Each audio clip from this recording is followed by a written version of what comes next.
I'm so excited today to share this episode with you. I had the opportunity to talk to Justin Cucci, who's one of the most successful restaurateurs in the Denver area. For over 15 years, he's been operating some killer restaurants, all completely different concepts, 100% employee-owned company. And today we're going to talk about his story and his journey of how he went from operating one location to putting a management structure in place to go from 1 to 5. We're going to talk about sustainability and how it showed up in his business about 15 or 10 years ago, and how it's showing up for him today and some of the challenges around that. And then we're also going to talk about his ESOP, his employee stock ownership plan, and really the detail behind the how and the why that he did that, and the impact that's having today on his team, the empowerment in his team, the ability to solve problems in tough conditions, and just the overall culture of his company. So stick around for this episode. It's super impactful. Welcome to the No Hesitations podcast, the show where restaurant leaders learn tools, tactics, and habits from the world's greatest operators. I'm your host, Kristen Marvin, with Solutions by Kristen. I've spent the last 2 decades in the restaurant industry and now partner with restaurant owners to develop their leaders and scale their businesses without wasting time and energy so they can achieve work-life balance and make more money. You can now engage with me on the show and share topics you'd like to hear about, leadership lessons you want to learn, and any feedback that you have. Simply click the link at the top of the show notes, and I'll give you a shout out on a future episode. Thanks so much for listening, and I look forward to connecting. All right, rock and roll. Justin, thank you so much for being here today. This is a very exciting conversation. We have recorded this twice before. Yes. And we had 2 good takes. We had 2 really good takes. I just went through this with I was on a guest of a podcast last week, and we had the same thing happen. We got all the way to the end and then we lost the recording. So anyway, really excited to have you back on. Thank you. For those of you listening, Justin Cucci is the owner of Edible Beats, which is a 100% employee-owned company. He has extraordinary concepts that are some of our favorites in Denver. Root Down DIA, Linger, Ophelia's, L5, and Vital Root. And we're going to have some just amazing time and conversation today around his concepts and his story. And then we're going to talk about his passion for sustainability and how that shows up in all the concepts, because it's very unique to anything that I've seen before. And we're going to talk about his ESOP, his employee stock ownership plan. So Justin, let's start with a little bit of your background and how you got into the industry. Yeah, sure.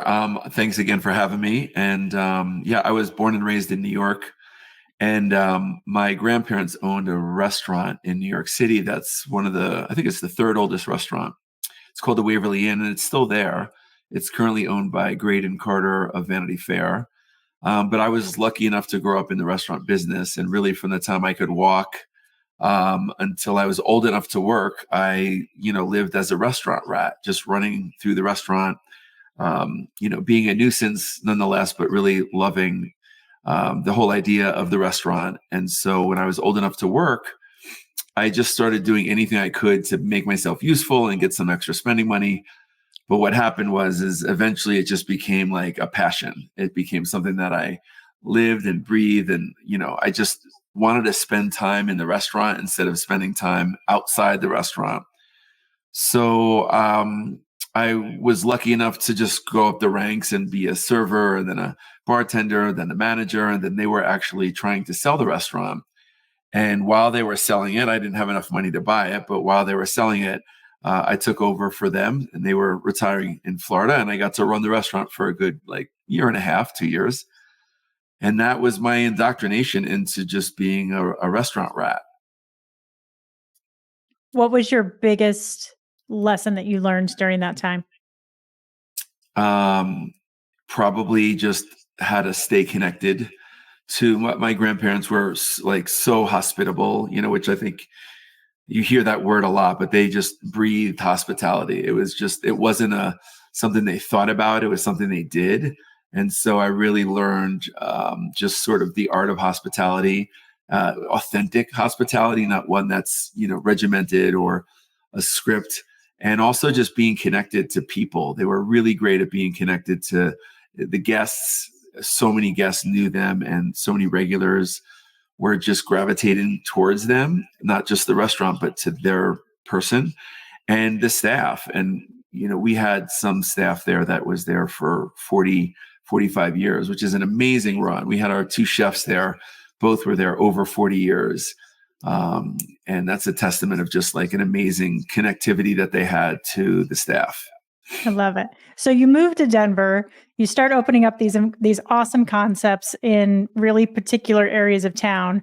And I will say your creativity is really awe-inspiring for me. I mean, you've taken over a brothel, you've taken over a mortuary. Where does this passion and creativity come for these really unusual spaces and turning them into restaurants? Well, that's kind of you. Thank you. Really, growing up in Manhattan, I had always had a real love for just the history of the buildings. And the Waverly Inn happened to be in an 1840s carriage house that got converted into a restaurant. So it had so much history in that building that when I moved to Denver, I didn't want to do anything except in a building that had a life before the restaurant. And, Root Down was originally the gas station. And I just wanted to like pay homage to the architecture, to the sort of lifeblood of the restaurant. And so when I took these over, whether it's the mortuary or the brothel or Vital Root was an old candy factory, it was just like part of the joy of it was really like speaking of the building's past, but trying to hearken towards what it is in the future, which would be a restaurant concept. So it was always this like, sort of dance of like trying to give a nod, but not hitting people over the head with it, and trying to be really thoughtful. I think at the end of the day is just, honoring its history. Yeah, I love that. The airport is kind of an outlier in that whole theme. What was it Yes. about the airport that made you take that left turn? When we were offered the idea, I was really naive about the machinations of running a restaurant in an airport. But what I wasn't naive about was I hated traveling and the food that you were like forced to eat or the choices you were given. And so I was really like, man, let's make a change to the way it works when you travel. Let's stop having people carry their own food or having to make really, like fast choices that maybe don't feel good. And let's try and find a way to like nourish people and, give them like, food that they would want to have. And so that was the lifeblood of DIA, was like just trying to make a change to that industry. And that's now 10 years ago. It seems like a short time ago, but also a long time ago. And we were just also passionate about trying to make the experience in an airport positive and one that people might deter themselves to go to that restaurant. If they're in a different terminal, say, hey, let's go over to Terminal C to Root Down, or hey, we just landed, but let's go eat at Root Down first before we go home. And that's really the feedback that we've gotten over and over again, is people who go out of their way to eat at the restaurant, to land and go there, etc. And it's been really rewarding for that alone. Yeah, I will say my husband and I are those diners. So we always go to the airport early because I want a coconut gin fizz back in the day Nice. and duck wings. Okay. And so now you've really paved the way for, we were just there last week watching all of these new local concepts come in. It's incredible. So now I was joking with my husband last week. I said, because we live in Tucson now, I said, we don't even have to go into the city to dine. Let's just book an airline ticket to DIA. We'll just dine. We don't have to pack. We don't have to get a car. We don't have to do any of that. We'll just dine at 3 or 4 restaurants and then turn around and fly home. It's going to be great. That's so true. That's actually should be like a tour. Fly to the airport, totally. Get the local restaurant scene in the airport, and then fly out. Yeah, I love it. So talk a little bit about, one of the things again that really has attracted me to your restaurants. The design elements are just like dark, but alluring and just have this really funky energy to them. And I've heard the stories of the old, you using the old basketball floors or bowling alley floors. And I've seen the tiny Jaeger bottles that, Yep. make the bar at Ophelia's. I've heard you've got storage units around town of things that you collect. Where did that passion for reusing products again come from in terms of your design? And then we'll talk more about sustainability as a whole. Yeah, it's a great question. I don't know if there was a moment in time, but I know that I was at a certain age, and it was when I was opening Root Down, where I really felt disconnected my whole previous career in the restaurant business to the things that we used, right? You just order it, it shows up, and when you're done with it, it disappears. And when I was moved to Denver, I just felt differently about things, and I wanted to be like have some connection to things. So it really just started from trying to find things that were unique and that were also like reused. And there wasn't a playbook for that. It was just a matter of like a lot of eBay searches, a lot of Craigslisting, a lot of just like looking for opportunities. And so what started as just, things that I thought I could collect and reflect back in the design, i.e. the basketball court or the bowling alley, or at Root Down, we have a whole wall of discarded tin can lids. I started to really see like there's not only like a good reason to do that, it's actually beautiful things. And so I always liked playing with this like intentional misalignment, which is, maybe a contradiction of like light and dark, but I really loved the push pull of things and putting things together that shouldn't go together, or trying to put things that shouldn't go together. And then at the same time, having a set of rules of like, let's not buy this. In other words, let's not just go to a catalog and buy this. Let's find these things. So it became find instead of buy. And then even when it came down to like our chairs at Root Down, I just didn't want to have to buy like, 100 chairs from a catalog and look like every other restaurant. So I actually just started my eBay searching and found what was really the inspiration for DIA, which was Saarinen, who was an architect, a mid-century architect. And he designed LaGuardia, which is this beautiful 60s height of travel, terminal. And so like we bought the Noel Saarinen chairs, and then we just found places throughout the United States that were either selling them or they were broken. And we took them in and had like a chair hospital. And we just, took care of these chairs. So all of those things became just like labors of love. And at the end of the day, I just think it's more beautiful than just like buying something beautiful. Yeah, I love that. I love the, we're very, very much in love with mid-century modern retro. That's totally our style. Unlock the skills to transform your leadership with the Hospitality Leaders Roadmap. Move from ordinary to extraordinary, packed with practical strategies to lead with confidence and create lasting impact in your restaurant. Visit kristenmarvin.com/audio to download your free audiobook today.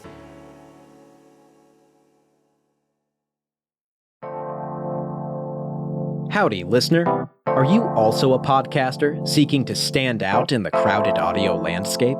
I'm here to help. L. Connor Voice, LLC offers top-tier audio engineering, meticulous content management, and more, all tailored to save you time and elevate your podcast to new heights of professionalism. With L. Connor Voice, you can focus on what you do best, creating captivating content, while I handle the rest. Say goodbye to hours spent tweaking audio levels and managing uploads. I ensure your podcast shines with polished sound quality and seamless delivery. Ready to take your podcast to the next level? Contact L. Connor Voice, LLC today and make producing your podcast as easy as hitting record. For more information, go to lconnorvoice.com. Links are in the episode notes. I love the old school, the vintage luggage that you have at the airport with the silk lining.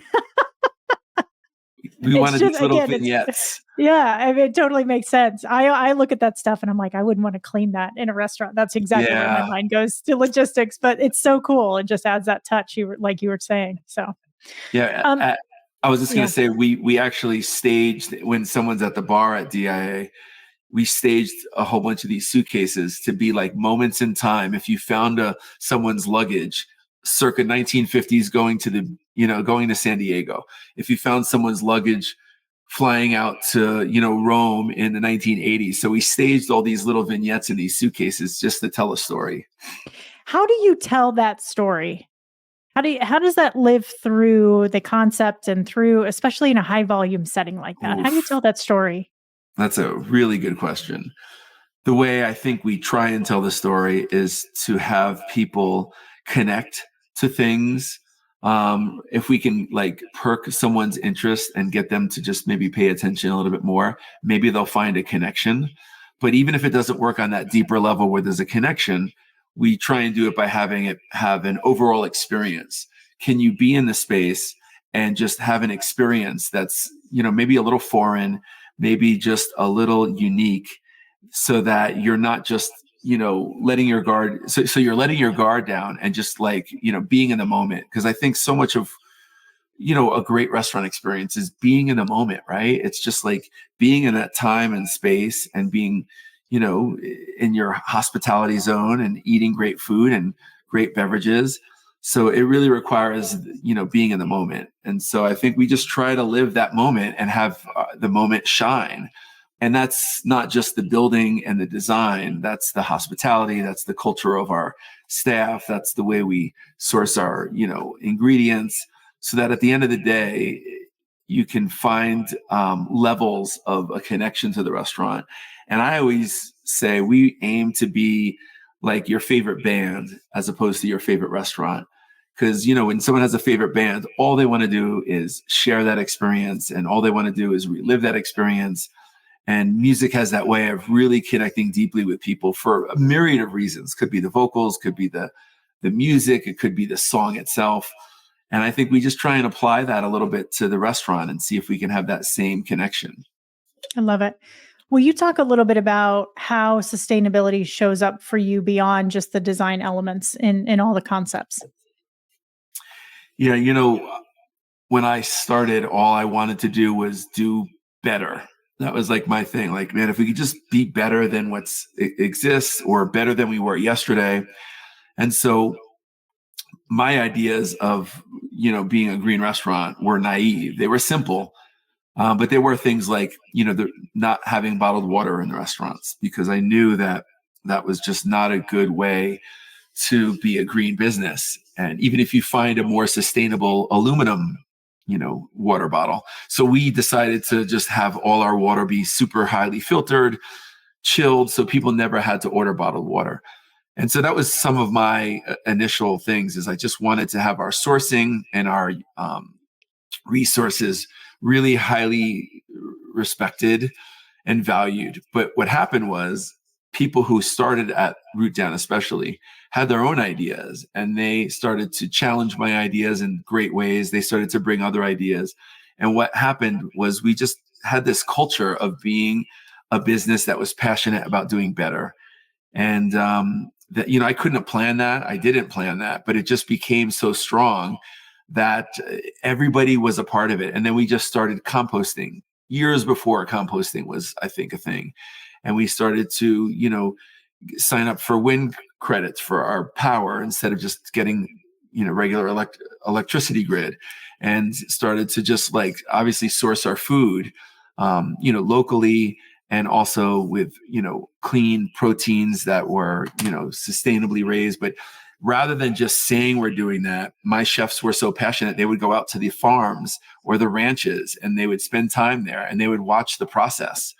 And we found a lot of greenwashing, where a farm would say, we don't use any antibiotics and it's free range.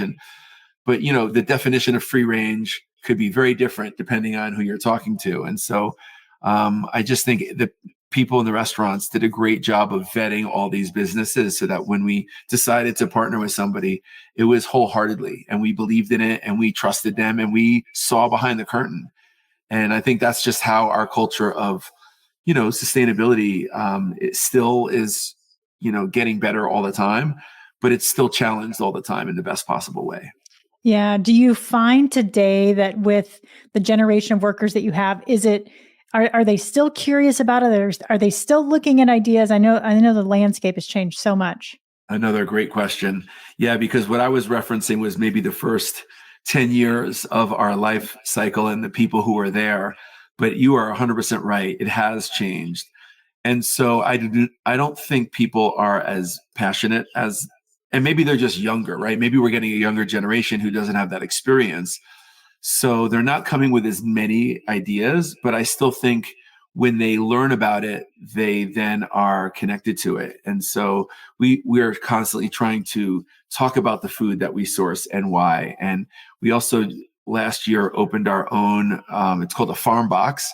And it's basically I think it's a 40-foot shipping container that's converted to a hydroponic vertical grow room. And basically, we're growing greens and herbs 365 days a year right at Vital Root. So we have this basically, farm that puts out a lot of product, enough product that we can have it sold at all 5 of the restaurants.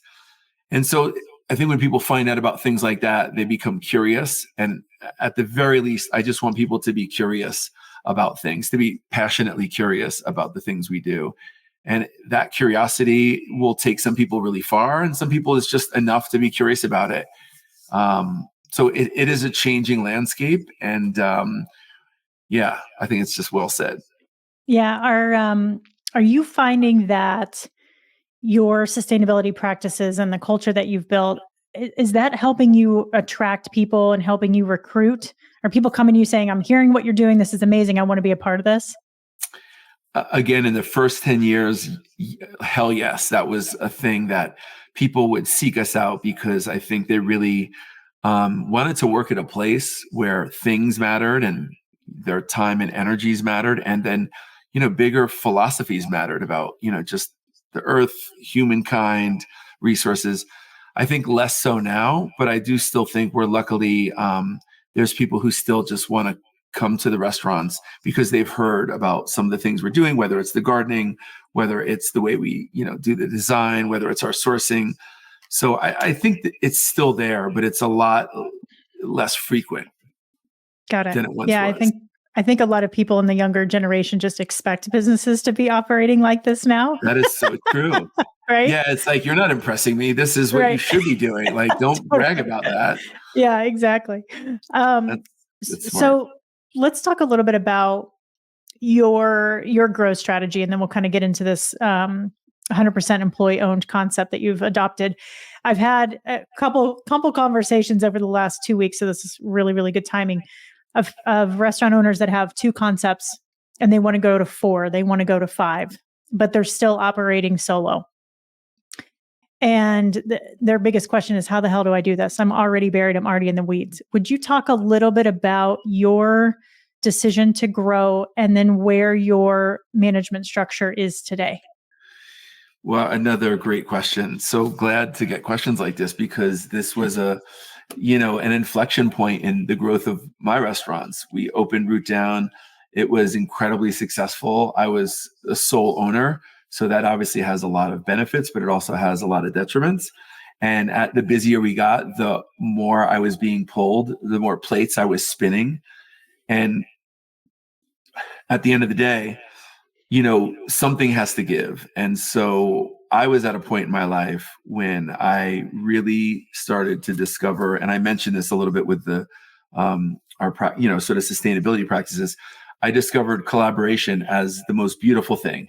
I went from being a chef owner who had a singular vision, singular ideas. I had a way, obviously I wanted to do things because I had, paid my dues in the restaurant industry and had been doing it 20 years at that point. But the more successful we got, the more I let go. And that was like a really hard thing to do. You have to do it with intention. You can't just try and start delegating and hope that you're going to get where you have to get, because people have to understand what the vision is. You have to communicate what excellence looks like and what quality looks like and authenticity. There's a lot of words, at least in my group, that I wanted the people who I'm collaborating with to speak the same language. Even if they added their own words to this language, I wanted them to all speak the same language. And that was a learning curve for sure. So as I opened additional restaurants, Linger was the next one. And Linger was as successful, if not more so, than Root Down. I started getting my ass kicked again. And then I just started to look at like, okay, if this is going to work, because at times I felt we were the busiest restaurants, but we were executing really poorly. And I felt like I'm failing.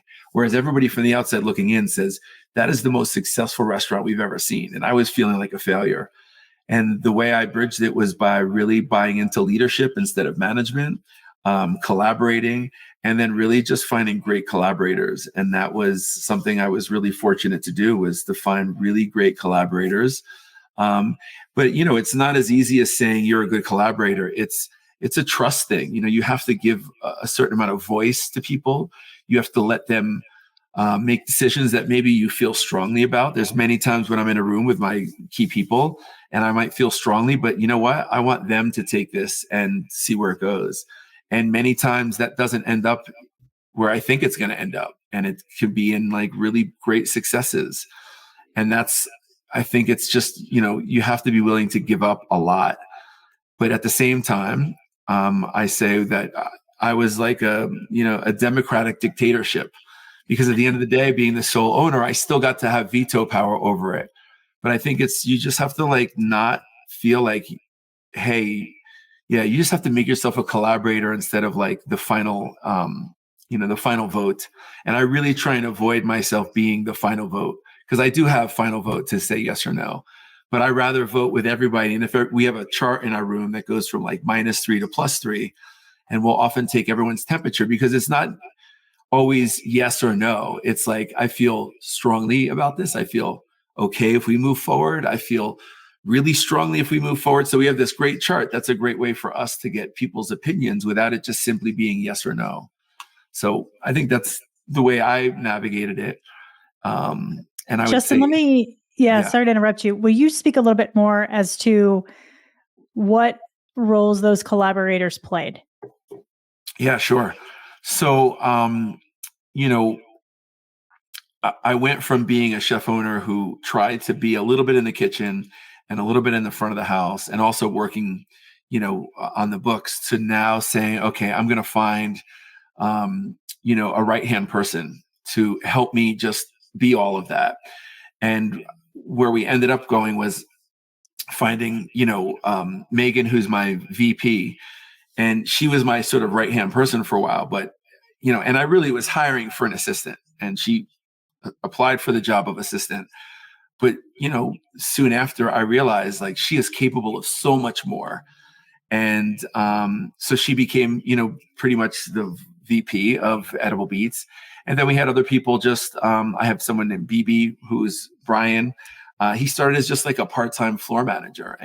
But again, we recognized in him, and I think he recognized in the company, a mutual sort of, give and take. And I don't know, he just gave so much to the role that he eventually became GM of Root Down, and then he became my director of operations. And so most of these collaborators are either, like Jill, also I'll mention, she's my sort of, if we had a CFO, she's the CFO.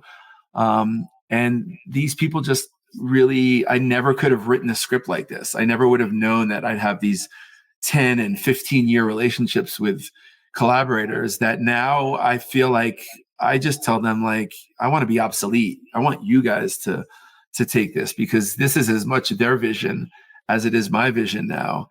And now we move forward, sort of as a unit. But some of the other collaborators were just, I had a culinary director for a number of years. And then I had a sort of Shannon, hate to mention names, but I want to give some props. Open Linger and L5, two of the like busiest restaurants in my group and two of the hardest restaurants to execute. And she was another great collaborator that just took those restaurants up many levels by, again, having this push-pull where when she needed my input, I was there and I would be willing to give her all the guidance she needed. But I was also willing to step aside and her not hear from me for a week if she didn't need to hear from me. And I think that's where a lot of people get caught up, is not knowing it's a dance. At the end of the day, it's just dance. And you probably have to learn the dance with the people you're dancing with. Yeah, absolutely. I love that it sounds like you knew that you wanted to be the visionary for the company. You knew where you wanted to go, but you knew you were playing the bookkeeper. You were also the chef. You were also the floor manager. And so you hired people as where you could at that time, right? And then have just brought them up. So I think that's a beautiful segue. Would you talk about this employee stock ownership plan? How did it come to be? And how do you do this if somebody's interested in it? Yeah, it's a really impactful thing. Employee stock ownership program is essentially where the owner sells the business to the employees, but the employees don't have to put up any money. Essentially, in most cases, a bank comes along and lends the business money, and the business kind of buys itself. So it's this really unique way of having a succession plan with a successful tenured business like I had. And excuse me. And I was at a point in life where I needed to figure out, what is my succession plan? And so the options were far and few. There's sell the restaurants. There's, maybe divide up the restaurants and sell them individually, or there's just run them to the end of their life cycle. And none of those felt very attractive to me. It would be really hard for me to sell them and then just say goodbye. So there's selfish reasons in there. And but at the same time, I wanted the people who also built this company, of which it's many, many people, from the most minute roles to the biggest roles, that have all built the success that we've had. And so I wanted a way to share that success. So basically, I sold the business to the employees. We didn't get a bank loan in our case because the banks weren't lending money to restaurants. So I actually had to become the bank and do like what's an owner carry. It's essentially like, I hold the paper on the loan and eventually they pay me off. But I was willing to take that risk because I really felt strongly that our success was a celebration of the whole being greater than the sum of its parts. And now that we are an ESOP, every employee has a vested interest in the growth and the success of the restaurants. Each year, there's a distribution of shares, and employees get shares based on their W-2. So the more they earn in their W-2, the higher their share allocation. And basically, every year we get a valuation for what the company's worth, and that changes over time based on a couple reasons. One is how much debt we pay off. So the more debt we pay off, the more the company's worth, just like your home, right? If you just live in your home and nothing changes, but you pay off debt, your home is worth more. But then, of course, your home also accelerates in value because of the market. And the same thing happens in the restaurant. As the market and as our success grows, we also grow in value from our sales and our EBITDA. So it's a complex mechanism. So if anyone's lost at this point, you are in good hands because you should be lost. Yeah. But in the very simplest terms, employees get shares on the restaurant. And when all is said and done, when the restaurant either sells or we pay the debt off, those shares are worth, a share price. And that share price goes up every year based on the performance of the restaurant. So hopefully at the end of the journey, there's many people whose lives can be incredibly impacted by an ESOP because they can work somewhere, let's just say 8 years. And instead of having a job that you worked at 8 years, and when you move on, you get maybe a severance check for 2 weeks pay, people could make, some ESOPs can be hundreds of thousands of dollars for these long tenured employees. Even if it's in the tens of thousands of dollars, there's many jobs you leave with nothing. So it's a great way to have a culture of ownership that actually is a culture of ownership. Is your leadership team and the management team the ones that are benefiting from this in the share perspective, or is it all employees of the company? It's all employees who have worked more than a year. So there's a year vesting period. Okay. And then there's a 5-year period of that vesting. So it's 20% each year. So after you work your first year, then you get 20% year one, 40%, 60, 80, 100. But it is all employees. And the way it really works is that my leaders, my managers have higher W-2s than, let's say, my servers. And so it does, in a way, value them more in terms of the amount of shares they get. But that's just also because most likely they're putting in more time and energy into the restaurant than a part-time employee who might be working 3 shifts, who still can be eligible for the ESOP, but just their shares will be proportionate to their time and energy, if you will. You mentioned last time we talked about this. This is not a cheap endeavor. No. Yeah. It's pretty costly. It is. I was made aware that it was costly, but I think you have no idea of what that cost is until you do it. And so I think they had, told me it was going to be, maybe $200,000-$300,000 to just do the ESOP. And that's just, I couldn't even tell you how much work there is to do, but it took probably over a year. And the amount of lawyers and CPAs and consultants you need is a lot, because this is a government recognized entity. This makes you one of the benefits of being an ESOP is you no longer pay federal taxes. And so you're under the many governmental guidelines, and they are fact checking your plan documents. And there's a third party administrator. Like, you can't just say, I want to be an ESOP without really being an ESOP. It is a black and white thing. So it cost, for us, I think it was like $400,000 to $500,000 to start it. And then each year it's probably $50,000 to $75,000 in just all of our yearly upkeep, because you do need a lot of players to make sure that we are following everything by the letter of the law, and also that somebody represents the employees. So there's a lot of oversight on top of oversight.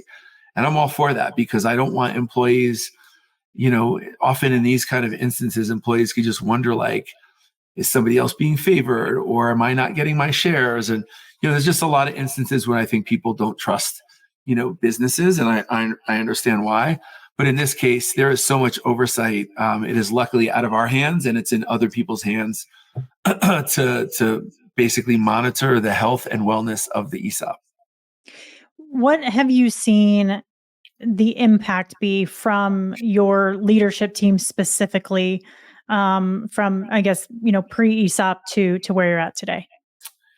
I was lucky that I felt like my leadership team and my core team always had an incredible sense of ownership. It's really when I look back at it, sometimes I think, wow, there's been very little change, and not in a bad way, but there's been very little change because there was such a high level of ownership already in my leadership team. But there's no doubt that it's changed for the better, because I think now it's not just them blindly trusting me to take care of them, because there was a fair amount of blind trust that I was going to take care of my team, and I always tried to do that. But now I think they know there is a tangible dollars and cents that's going to accompany their journey, that they could look on their account each month if they want to, and look at their shares. And every year we get a valuation, and they can monitor, real dollars and cents. I think what it also did is it really gave them, a deeper sense of what it is to run a business, because I probably kept some of that from my team because I felt that's my burden. I didn't want them to feel some of the burdens of when times are hard, what happens? Where does the money come from? And when things get really, weird, where does the strategies come from? And I maybe shielded them from some of that, but now it's all right, guys, times suck.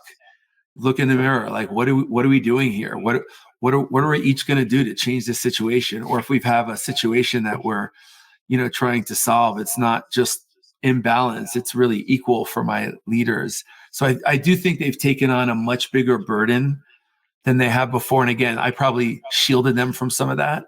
And generally speaking, though, I think the staff in general is probably divided. There's probably a lot of people in their 20s who have no real understanding of what this could mean for them. And that's okay. And when I was in my 20s, I don't think I knew about health insurance or 401k, or I just knew about the day and maybe the month, but I didn't think about the year and beyond. So we have many young employees, I think, that are just yeah, it's cool. It's an ESOP. Maybe something will happen. Maybe it doesn't. Then we have the other half of the employees that I think speak ESOP, have that ESOP ownership culture that feel like the decisions we make as a business affects everybody. So they might be the voice in the room and saying, hey, why are we doing this? We're taking away from us. We're not taking away from the man or the owners or the ownership. We're taking away from us. So let's make these changes to make a better restaurant that'll make our lives better in the long run and hopefully in the short run. So I think there's a lot of, individual voices of people who are starting to understand what it means to be an ESOP. We're very young in our journey. This is going into our third year. And ESOP is like anything in business. It's not a get rich quick plan. When you go into the restaurant business, when I went in, I didn't think anything was going to happen for 5 or 10 years. And so I think there's a little naivete when people think they're in an ESOP and they're getting shares. They maybe think like, okay, let's get this money. Where's my shares? How much is it worth? And I will say our valuation each year has been, I think, very healthy. I think in our first year, we actually doubled our share price. And last year, our share price went up 35%. And I would take that on anything I owned in the stock market to double and then 35%. But because we're so young in our valuation, those shares are still early in their journey. So it's a little bit of a long game. Yeah, I love that. I just had this thought of those 20 somethings that are going to be spoiled by this environment that you've created, and then go look at another restaurant and go, "Where's your ESOP? Like, what are my options here?" I think the more people ask those questions and challenge businesses to find ways to really value the employees, because a lot of restaurants and a lot of businesses say it, and they do. Don't get me wrong. If you can offer things that are outside the norm. But to me, this was the way I thought we could really walk the walk better than any other, plan that we could put into place. This was walking the walk that we are essentially giving this business to the employees by just working there. They don't have to bring a dime to the table. I love it. Last question, I'll let you go. What's your biggest challenge today? Running a restaurant. We had this incredible 15-year ascent and success. And when COVID came, I feel like we have long COVID right now of restaurants, and especially in Denver, because my biggest challenges now are minimum wage is one of the highest in the country. Yeah. We are going to be approaching $19 an hour, which is higher than New York City, higher than Boulder, which is a much more affluent city than ours. I think they're a city. And I think we're in the top 5 in the country. So minimum wage is difficult because it really is forcing us to look in the mirror and figure out how are we going to make this work? And we can make it work by raising prices. But I think people are only ready to pay so much for their next, their martini or their burger, if you will. And so we're constantly having to reinvigorate and reimagine the way we do business. And for Edible Beats, a business that had 15 years of success, I never thought I'd be at this stage of my career evaluating so many decisions we make and looking at a microscope on so many processes that we have. And so in the last couple of years, we've changed our POS. We've changed our health insurance provider. We've changed our credit card processing. We've changed our, so much. Our tip, the way we tip people. We went from individuals keep their own tips to a tip pool model. And that was part of the ESOP. We wanted people to all feel like when people get gratuity, it goes to the team. It doesn't just go to the select few. So we've changed so many ways that we've done business that in some ways we look very different than we did, a couple of years ago. But part of that is just a necessity. We have to evolve. We have to look at the way we're putting out food and how many touches every menu item takes and how many menu items are on and how many beers do we really need and how many tequilas do we need to have on the shelf and how long do we need to train people and how much do we use technology and handhelds in the hospitality process. And so anybody who's a restaurateur is probably like nodding their head here saying, we're looking at that too. Yeah. So it's a long list of things that have been a challenge, but at the same time, I will knock on a piece of wood and say that we are still so busy. And, busy doesn't always mean financial success. I said that before. We were busy early on, but we didn't have financial success, and nor did I think we really had, the level of integrity success that I wanted. Now we're having that success and the integrity, but we're not finding the financial successes yet. And I think we will, as inflation and the election and all the things that everyone's like waited with bated breath, we are too. Yeah. But we're lucky to be as busy as we are. It's interesting. I've never seen a divide, in my lifetime of really, counter service and convenience and entertainment spaces really taking off, and full service just really suffering. Like I said, we were in Denver last week, and I haven't been downtown, I think, the last 3 or 4 visits. So it's probably been a good year. And just walking around and feeling the lack of energy on a Monday afternoon when it used to be bustling at Union Station, and seeing all the empty seats in a restaurant during lunchtime. I've been reading about it. I talked to a ton of people still. I've got clients in Denver and across the nation, but to feel it, to be there, to feel it, like energy in a restaurant is everything. And being in those moments where in 2007, everything was exploding. We were on a wait every day, spending 7 years in the brunch world where people were willing to pay higher prices for breakfast to start their day. It's really changed and shifted. And one of the things that I really admire about your model is you've always been intentional about your food, about your cocktails. The people, we've seen the longevity, we've built relationships, with the teammates behind the bar. I won't name everybody's names, but we've always felt like we're at home in your spaces. And I know that's what you're going for. Yeah.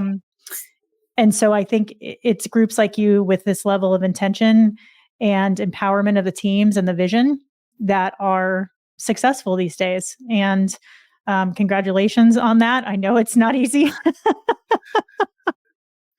And I just am even more appreciative of you being patient with me, as this is the 3rd time we're recording. I know your time is really, really valuable. So no worries. No, you said a lot of kind stuff there. And the part about energy is so true.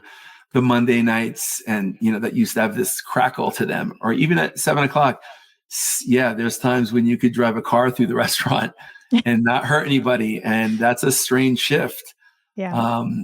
So it's a really interesting landscape right now, and I'm excited for the challenges that it's giving us, but I'm also excited for the change that those challenges are going to reap, and I'm excited to see where it goes from here. Yeah, me too. Well, thank you so much, Justin. Really appreciate your time. Please, anybody, if you're in the Denver area, go support these restaurants. Go have a rooftop cocktail at Linger, or go watch the fireworks. Go see a show at Ophelia's. Go have a great meal at the airport, no matter where you're going. Go to Vital Root and check out that garden. I love, love, love that space and that food there. And if you want something swanky that is hard to find, go to L5. Yes. For sure. So, well, Justin, again, really appreciate you. Yes, thank you very much. Let's meet up next time I'm in town here in about 6 weeks. Would love that would be great. Awesome. All right. Thanks so much. I appreciate it. You bet. That's going to do it for us, guys. Please share this episode with anybody that you know in the restaurant industry that could benefit, and we'll talk to you later.